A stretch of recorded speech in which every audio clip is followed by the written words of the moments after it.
ಕಾಂಗ್ರೆಸ್ ಅಂತರ್ಯುದ್ಧ ವಿಶೇಷ ಚರ್ಚಾ ಕಾರ್ಯಕ್ರಮ ಮತ್ತೆ ಮುಂದುವರಿತಾ ಇದೆ. ನಾಗರಾಜ್ ಅವರೇ, ಜನ ಪಾಠ ಕಲಿಸಿನೇ ಈಗ ಬಿಜೆಪಿಯವರಿಗೆ ಪ್ರತಿಪಕ್ಷವಾಗಿ ಕೂರಿಸಿದ್ದಾರೆ, ನಿಮ್ಮನ್ನ ಸರ್ಕಾರ ನಡೆಸಿ ಅಂತ ಹೇಳಿದ್ದಾರೆ. ನೀವೇನ್ ಮಾಡ್ತಾ ಇದ್ದೀರಾ ಸರ್?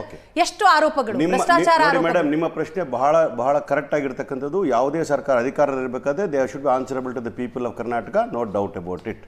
ಹಾಗಾಗಿ ನೀವು ಕೇಳಿರೋದು ಭ್ರಷ್ಟಾಚಾರ ನೀವು ಯಾಕೆ ಟಾಲರೇಟ್ ಮಾಡ್ತೀರಾ, ನೀವು ಕ್ರಮ ಕೈಗೊಳ್ಳಿ ಅಂತ ಹೇಳ್ತಾ ಇದ್ದೀರಾ. ಖಂಡಿತವಾಗ್ಲೂ ನಾವು ಒಪ್ಕೊಳ್ತೀವಿ ಆ ಪಾಯಿಂಟ್ನ. ಆದರೆ ನಿಮ್ಗೆ ಹೇಳಬೇಕು ಅನ್ನೋದಾದರೆ ಮಾಧ್ಯಮಗಳು ಏನೇ ಪ್ರಶ್ನೆ ಕೇಳಿದ್ರು ಕೂಡ ನಾನು ಖಂಡಿತವಾಗ್ಲೂ ಕೂಡ ಒಪ್ಕೊಳ್ತೀನಿ. ಇದು ತನಿಖೆ ಆಗಬೇಕು ಅನ್ನೋದ್ರೆ ಎರಡು ಮಾತಿಲ್ಲ. ಖಂಡಿತವಾಗ್ಲೂ ಕೂಡ I will also tell the chief minister ಈ ಥರ ಅಲಿಗೇಷನ್ಗಳು ಶೋಭೆ ತರ್ತಕ್ಕಂಥದ್ದಲ್ಲಿ ನಾವು ಬೇಳೂರು ಗೋಪಾಲಕೃಷ್ಣನೇ ನಾನು ಹೇಳ್ತೀನಿ ಮೇಡಮ್. ನೋಡಿ, ನೀವು ಹೇಳಿದ ನಾನು ಉತ್ತರ ಕೊಡ್ತಾ ಇದ್ದೀನಿ.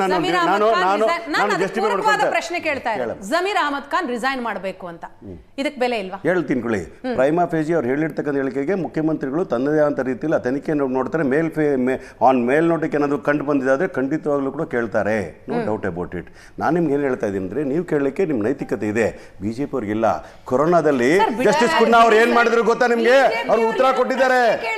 ಮಾನ್ಯ ಸುಧಾಕರ್ ಅವರು ಮೆಡಿಕಲ್ ಮಂತ್ರಿ ಇದ್ದಾಗ ಎಷ್ಟು ಕೋಟಿ ಲೂಟಿ ಹೊಡಿತು ಕೊರೋನಾ ಸಂದರ್ಭದಲ್ಲಿ ಅಂತ ವಿಚಾರಗಳನ್ನ ಜಸ್ಟಿಸ್ ಕುನ್ನಾ ಅವರು ಅವ್ರ ರಿಪೋರ್ಟ್ ಅಲ್ಲಿ ಕೊಟ್ಟಿದ್ದಾರೆ. ನಾಗಮೋಹನ್ ದಾಸ್ ಅವರು ಇಂಟರ್ವ್ಯೂ ರಿಪೋರ್ಟ್ ಅಲ್ಲಿ ಹೇಳಿದ್ದಾರೆ, ಬ್ರಹ್ಮಾಂಡ ಭ್ರಷ್ಟಾಚಾರ ನಡೆದಿದೆ.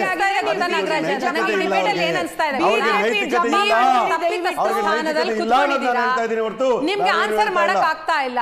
ನೀವು ಪ್ರತಿಪಕ್ಷದವ್ರನ್ನ ಬರೀ ಎಳೆದೆಳೆದು ತರ್ತಾ ಇದ್ದೀರಾ.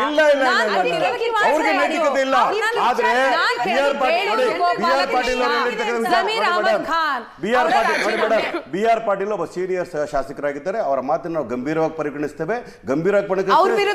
ತಾವು ಏನು ಹೇಳಿಕೆಗಳನ್ನ ಸುವರ್ಣ ಟಿವಿಯಲ್ಲಿ ಹಾಕಿದ್ರಲ್ಲ ಆಡಿಯೋ, ಅದನ್ನು ಕನ್ಸಿಡರ್ ಮಾಡ್ತೇವೆ. ದಯವಿಟ್ಟು ಶಾಸಕರೇ ಬಂದು ಈ ತರ ಮಾತಾಡ್ತಾ ಇದ್ದಾರೆ, ತಲೆ ತಗ್ಗಿಸ್ಕೊಂಡು ಹೋಗ್ಬೇಕು ಈ ಸರ್ಕಾರ.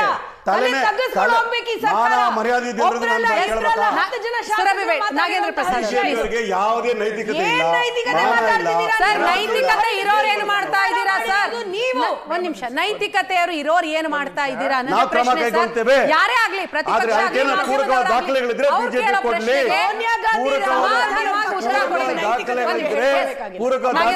ದಯವಿಟ್ಟು ಕೊಡಿ ಅಂತ ಮನವಿಯನ್ನ ಮಾಡ್ತಾ ಇದ್ದೇನೆ ಸರ್. ಇನ್ಯಾವ ದಾಖಲೆ ಬೇಕು?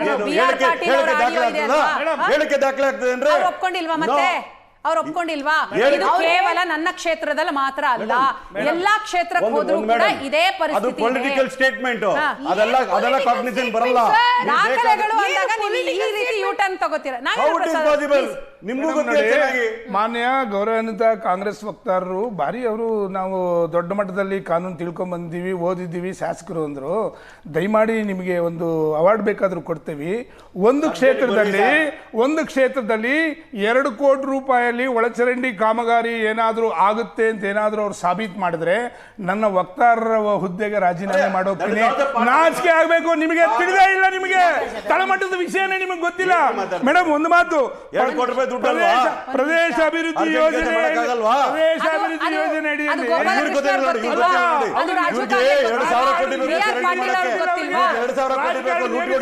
ಪ್ರದೇಶ ಅಭಿವೃದ್ಧಿ ಯೋಜನೆ ಅಡಿ 2024-25 ಸಾಲಿನಲ್ಲಿ 32% ಮಾತ್ರ ಮೇಡಮ್ ಅನುದಾನ ಇವತ್ತು ಬಿಡುಗಡೆ ಆಗಿರೋದು. ಇನ್ನು 1000 ಕೋಟಿ ಕೊಳಿತಾ ಇದೆ. ಯಾರು ಕೊಡಕ್ಕೆ ಇಟ್ಕೊಂಡಿದ್ದೀರಾ? ಏನ್ ಬಿಹಾರಿಗೆ ಏನಾದ್ರು ಕೊಡೋದಕ್ಕೆ ಇಟ್ಕೊಂಡಿದ್ದೀರಾ? ಬಿಹಾರ ಕೊಡಕ್ಕೆ ಏನಾದ್ರು ಇಟ್ಕೊಂಡಿದ್ದೀರಾ ಅಂದ್ರೆ ಅಂಕಿಅಂಶ ಗೊತ್ತಲ್ಲ ನಿಮಗೆ. ಕಾನೂನು ಪಂಡಿತರು ಅಂದ್ರಲ್ಲ, ಹೇಳಿ ಅದಕ್ಕೆ ಉತ್ತರ ನೋಡೋಣ. ನೀವು ಮತ್ತೊಂದು ಮಾತನ್ನು ಹೇಳ್ತಾ ಇದ್ದೀನಿ, ನಿಮ್ಮ ಕೇಂದ್ರ ನಾಯಕರುಗಳು ಎಷ್ಟು ಸತಿ ನಿಮ್ಮ ರಾಜ್ಯ ಸರ್ಕಾರದ ಮೇಲೆ ಚಿಮಾರಿ ಹಾಕಿದ್ದಾರೆ. ನೀವು ರಾಜ್ಯದಲ್ಲಿ ನಿಮಗೆ ಸಂಪೂರ್ಣ ಬೆಂಬಲ ಕೊಟ್ಟು 5 ವರ್ಷಗಳ ಕಾಲ ಕೆಲಸ ಮಾಡಿ ಅಂತಂದ್ರೆ ದಿನ ಬೆಳಗಾದ್ರೆ ಒಂದು ಹಗರಣದಲ್ಲಿ ಸಿಗಾಕೋತಾ ಇದ್ರೆ ನಾಚಿಕೆ ಆಗಲ್ಲ. ಬಾಯಿ ಮುಚ್ಕೊಂಡು ಕೇಳಿ ನಿಮ್ಮ ರಾಷ್ಟ್ರೀಯ ಅಧ್ಯಕ್ಷರೇ ಉಗಿದಿದ್ದಾರೆ ನಿಮಗೆ, ಆದ್ರೂ ನಿಮಗೆ ಬುದ್ಧಿ ಬಂದಿಲ್ಲ. ಮತ್ತೊಂದು, ಬೇಲೂರು ಗೋಪಾಲಕೃಷ್ಣ ಅವರು ಸ್ಪಷ್ಟವಾಗಿ ಹೇಳ್ತಾ ಇದ್ದಾರೆ, ನಿಮಗೆ ತಾಕತ್ತಿದ್ದಾರೆ ಮೇಡಮ್, ಮಾನ್ಯ ವಕ್ತಾರನ್ನ ನಿಮ್ಮ ಮಾಧ್ಯಮಗಳ ಜೊತೆ HD ಕೋಟೆಗೆ ನನ್ನ ಜೊತೆಲಿ ಬರಕ್ಕೆ ಹೇಳಿ. ನಾನು ತೋರಿಸ್ತಾ ಇದ್ದೀನಿ, ಮಾನ್ಯ ವಸತಿ ಇಲಾಖೆ ಸಚಿವರ ರೆಸಾರ್ಟ್ಸ್ ಎಷ್ಟಗಲ, ಯಾವ ಜಾಗದಲ್ಲಿ, ಯಾವ ಪರ್ಮಿಷನ್ ಇಲ್ಲದೆ ಇರೋ ಜಾಗದಲ್ಲಿ ಕಟ್ಟಿರೋದು, ಎಷ್ಟಗಲ, ಎಷ್ಟು ಕೋಟಿ, ಎಲ್ಲಿಂದ ಬಂತು ದುಡ್ಡು? ತಗೊಂಡಿರೋ ದುಡ್ಡಿದು ಇದು ಭ್ರಷ್ಟಾಚಾರ ಅಂತಕ್ಕಂಥದ್ದು ನಮ್ಮ ಆರೋಪ. ಬೇಲೂರು ಗೋಪಾಲಕೃಷ್ಣ ಅವರು ಗಂಡಸ್ತರ ಮಾತಾಡಿದ್ದಾರೆ. ತಾಕತ್ತಿದ್ರೆ ರಾಜೀನಾಮೆ ತಗೊಳ್ಳಿ, ನಾಳೆ ಬೆಳಿಗ್ಗೆ ಸಾಬೀತಾಗಲಿಲ್ಲ ಅಂತಂದ್ರೆ ಮತ್ತೆ ಅವ್ರನ್ನ ವಾಪಸ್ ತಗೊಳ್ಳಿ. ದಿನ ಬೆಳಗಾದ್ರೆ ಒಂದು ಹಗರಣಗಳು 94 ಕೋಟಿ ಮಾತ್ರ ವಾಲ್ಮೀಕಿ ಹಗರಣದಲ್ಲಿ ನಿಮ್ಮ ಮುಖ್ಯಮಂತ್ರಿಗಳು ವಿಧಾನಸೌಧದಲ್ಲಿ ನಾಚಿಕೆ ಆಗೋದಿಲ್ವಾ ನಿಮಗೆ? ನಾಚಿಕೆ ಆಗೋದಿಲ್ವಾ ನಿಮಗೆ? ನಾಚಿಕೆ ಆಗೋದಿಲ್ಲ ನಿಮಗೆ? ವಿಷಯಗಳು ನಾಚಿಕೆ ಆಗೋದಿಲ್ವಾ ನಿಮಗೆ? ಕೋರ್ಟಲ್ಲಿರುತ್ತೆ. ಹೇಳ್ರಿ ಕೂತ್ರ ನೀವು ನಮ್ಮನ್ನ ಹೇಳ್ತೀರ ನಾನು ಪಂಡಿತ ಅಂತ ಹೇಳಿ. ನಾನು ಒಬ್ಬ MLA ಕ್ಯಾಂಡಿಡೇಟ್, ನನಗೂ ಗೊತ್ತಿದೆ ವಾಲ್ಮೀಕಿ ಹಗರಣದ ಬಗ್ಗೆ ಒಂದು ನಿಮಿಷ. ವಾಲ್ಮೀಕಿ ಹಗರಣದ ಬಗ್ಗೆ ಮಾತಾಡ್ತಾರಲ್ಲ, ಬ್ಯಾಂಕ್ ಟ್ರಾನ್ಸ್ಫರ್ ಆಯ್ತಲ್ಲ ವಸಂತ ನಗರಿಂದ MG ರೋಡ್ಗೆ, ಕೇಂದ್ರದ ಹಣಕಾಸು ಸಚಿವರು ಏನ್ ಮಾಡ್ತಾ ಇದ್ರು, ಬ್ಯಾಂಕಿನ ವಿಜಿಲೆನ್ಸ್ ಏನ್ ಮಾಡ್ತಾ ಇತ್ತು, ಎಲೆಕ್ಷನ್ ಟೈಮ್ ಅಲ್ಲಿ ರಿಲೀಸ್ ಆಗ್ತದೆ ಅಂತಂದ್ರೆ ಅವರು ಶಾಮೀಲಾಗಿಲ್ವಾ?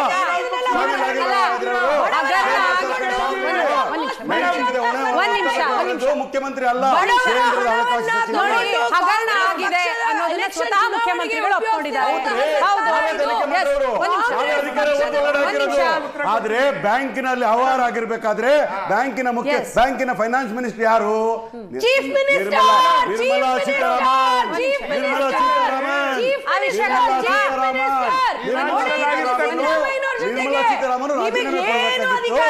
ಕರ್ನಾಟಕ ಸರ್ಕಾರ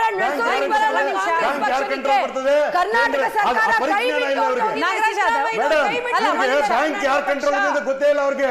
ಕೇಂದ್ರ ಸರ್ಕಾರಕ್ಕೆ ಬರ್ತದೆ ಗೊತ್ತೇ ಇಲ್ಲ ಅವ್ರಿಗೆ. ಕೇಂದ್ರ ಸರ್ಕಾರ ಅಂತಿದ್ದೀರಲ್ಲ, ಅದಕ್ಕೆ ನನಗೆ ಈಗ ಗೃಹ ಸಚಿವ ಪರಮೇಶ್ವರ್ ಆಡಿರುವಂತಹ ಒಂದು ಮಾತು, ನಾವು ಅದನ್ನ ಈ 9 ಗಂಟೆ ನ್ಯೂಸಲ್ಲೇ ನಾನು ತಗೊಂಡೆ. ಸರ್ಕಾರದ ಬಳಿ ದುಡ್ಡಿಲ್ಲ, ಒಂದು ದೊಡ್ಡ ಪ್ರಾಜೆಕ್ಟ್ ಅನ್ನ ರೆಡಿ ಮಾಡೋಣ, ಸಿದ್ದರಾಮಯ್ಯನವರನ್ನ ಕೇಳಬೇಡಿ, ದೊಡ್ಡ ಪ್ರಾಜೆಕ್ಟ್ ರೆಡಿ ಮಾಡೋಣ, ಕೇಂದ್ರಕ್ಕೆ ಹೋಗೋಣ, ಕೇಂದ್ರದಲ್ಲಿ ಸಾಕಷ್ಟು ದುಡ್ಡಿದೆ,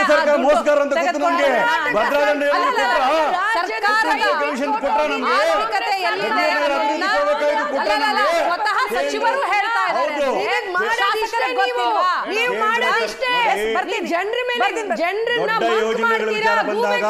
ಪರಮೇಶ್ವರ್ ಅಂತಾರೆ ಫೆಡರಲ್ ಗವರ್ಮೆಂಟ್ ಅಲ್ಲಿ ಗವರ್ಮೆಂಟ್ ಆಫ್ ಇಂಡಿಯಾ ಸಪೋರ್ಟ್ ಮಾಡಬೇಕು, ಕೊಡ್ತಾ ಇಲ್ಲ ಅವರು. ರಾಷ್ಟ್ರೀಯ ಯೋಜನೆ ಏನ್ ಬೊಮ್ಮಾಯಿ ಅನೌನ್ಸ್ ಮಾಡಿದ್ದೇ ಮಾಡಿದ್ದು ಬೆಂಗಳೂರಿನ ಅಭಿವೃದ್ಧಿ, ಕೆರೆ ಅಭಿವೃದ್ಧಿಗೆ 3,000 ಕೋಟಿ